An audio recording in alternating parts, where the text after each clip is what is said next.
It isn't what we know, but what we do that matters. And that's simple enough, but my whole worldview and really philosophy behind the fact that we all know exactly what we must do, what is right, etc. And I really think that that's an inherent thing that we all always know that. We've always known that our whole life. And there's certain things that we do to rationalize or cope or decide that we don't. But I think if we can get to a point where we now believe we're at a place like that, where we know everything, where we know what is right in that moment, and then we look back, we I feel like we can see, at least I can see that I always knew. I always had these feelings. It was just maybe a little harder to tell, but still I could tell. And that it doesn't really matter if we know what to do because if we've always known it and we were walking the wrong path for so long, then why does it really matter? It's not that big of a deal if we know because it's not helping us do. And the doing is what really matters. And when you yearn so much to start walking the right path, it can almost be like, newbie gains, for like a gym term where in the beginning it's super easy. All the effort you put in feels like it's coming back tenfold, and it feels so good, it feels great. You can see the progress, you can see the work, you can see the fruits for your labor. But then, after a few years, it starts to slow down. And not even slow down, but you necessarily no longer want that. You know, in the beginning, you wanted this dramatic switch, you wanted this change, and it was easy because you wanted it. But now you've lost your ignorance, and now you don't want it like you used to. But you can still see that this is what you must do. And you're no longer ignorant, so you can't get your ignorance back and somehow walk that other path and be somewhat okay with it. You that's no longer an option. And this can become hard because you can be staring down the barrel of a gun essentially, knowing that you have to do this thing that's going to be hard, uncomfortable. There's going to be a lot of growth, a lot of change, so on and so forth, and be like, again? And you could be at a point where you just want comfort, maybe like, I just want a girlfriend, or, I just want to chill, I want to take it easy. I don't want to do this all over again, you know, go back into the discomfort, change again. I've already changed so much, so many times, and I have to do it again. And this is when the path starts becoming hard. When you're no longer so eager to change, when you're no longer, when you're, you prayed the prayer of asking God to give you the will that He wills. Give me a will that, give me the will to will what you will, essentially. And now you're,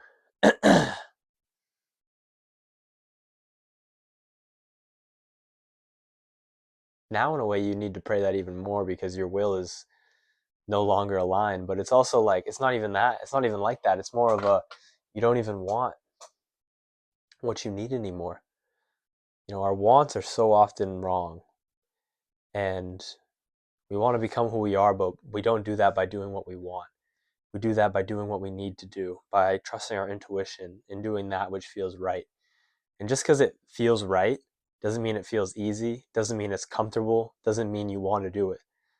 Feeling right has doesn't mean that at all. And I think maybe like in this modern world, people think, "Oh, do what I feel is right," and they think you're seeking pleasure. I've heard Jordan Peterson say that that's a bad way to live, and I think he's talking to the extreme examples. But to the person who's philosophically sound, you have to live like what feels right. But it probably will be hard. It probably will be uncomfortable. In many ways, you're not going to want to do it. And, and, and yeah. And the world will never have sympathy for you. They'll never see this because they'll think you're so blessed, which you are. But let me get through this without saying that over and over again. They think you're so blessed and so happy and so, just living life easy, playing on easy mode. Not even in real life, in this fantasy land. But they don't understand the amount of how hard it is to walk this path, how thankless it is, how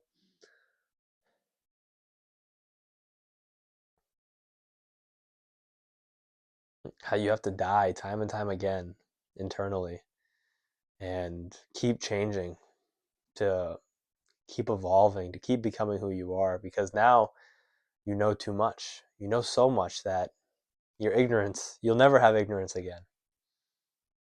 And that's a hard thing. It's a great thing. It's an amazing thing, but it's also hard because you'll end up beating yourself up a lot for giving in to the pleasures of the herd because you know you shouldn't be. But the other point I want to speak on is in the same idea, but the fact that we can't decide what feels right, and I made a video recently about, the forcing, and this kind of ties into that, but you can't decide what you want. You can't force it. If I've spent a lot of time trying to make myself not rest, essentially. Forcing myself to do what I think is right, not what feels right. Writing because I need to write, making a video because I need to make a video, studying because I need to study, obtaining knowledge because trying to get wiser because I need, gym, running, whatever it may be. But it's not how we need to do this. You burn out and then you end up falling even further. And we can't force things, and you have to give yourself over to the feeling right and stop going after what you want and just do what you need. If it feels right and you need to take a rest day, and that rest day means just sitting outside laying in the sun all day, then do that. But don't think, oh, I feel like I need a rest day, oh, I feel like I should lay in the sun, but I don't want to do that. I want to take a rest day and watch 4 movies and eat too much food. And that's what I mean, we can't do that. And also, if you say, I want to work really hard today, I want to write, I want to, whatever that means to you, and then, and it doesn't feel right, it doesn't feel like you should force that, then you shouldn't force that.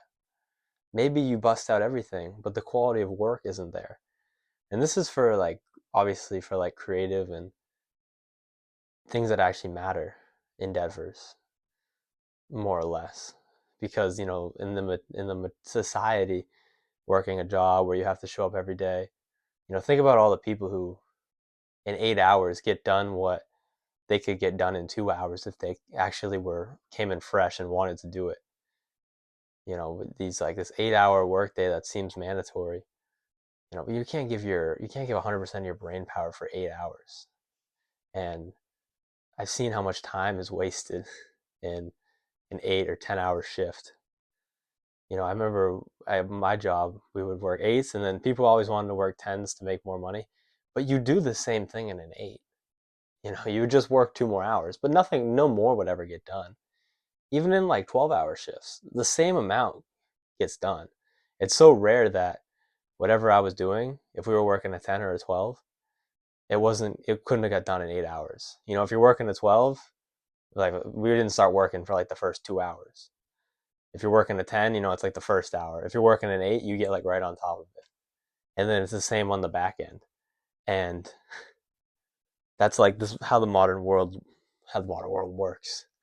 So what I'm saying really isn't to that, but maybe to your vocation, to your passion, or to your your outside life. Unless work is your thing, then you should pursue it differently if you love your job. But I think most people, at least most people, say they hate their job, and you spend more than half your life at it. So it's good to live the time outside of work properly, and you just have to do what feels right. But understand that will be hard. Understand that'll be uncomfortable. Understand it'll involve change. So many other things. It isn't easy to walk this path. And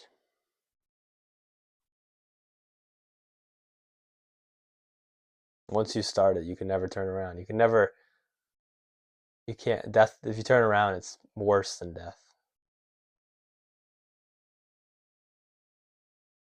But I just wanted to have that idea that, it's more than just, because I think everyone thinks if I just knew what I wanted to do, life would be good. If I just knew what I wanted, life would be good. But it isn't about that. It's about doing. You already know. It's about actually doing what you know you need to do. Whether that looks like quitting your job, whether that looks like pursuing this thing, going back to school, reading this book, writing, traveling, whatever that looks like to you, the knowing is not what you need to focus on. You know. Stop lying to yourself. You know. And if you truly don't know and you're truly serious about knowing, take a week off from work, or for the weekend, just go into the woods alone. Get a tent or just a sleeping bag and just sleep on the ground, whatever you need to do, and just be alone. No phone, no nothing, and just be alone with your thoughts. And I can guarantee you'll come out of that with knowing what you want to do. I guarantee you it'll be the thing that you wanted to do a year ago, 2 years ago, 3 years ago, that you've been pushing off while saying that you don't know what to do. It isn't the knowing. We know what we want. It's the actually doing it. And that's why discipline is such a high virtue. That's why discipline is so important. Because we know what to do, but we need the discipline to see it through. And we need the courage to do it. That's why I think courage and discipline are the only two virtues that matter. The courage to do and the discipline to see it through. That is all that matters. And every other virtue falls into line. You're by nature just, you're by nature wise, you're by nature patient, all these things. If you have courage and discipline, courage to listen to your heart, and the discipline to see it through,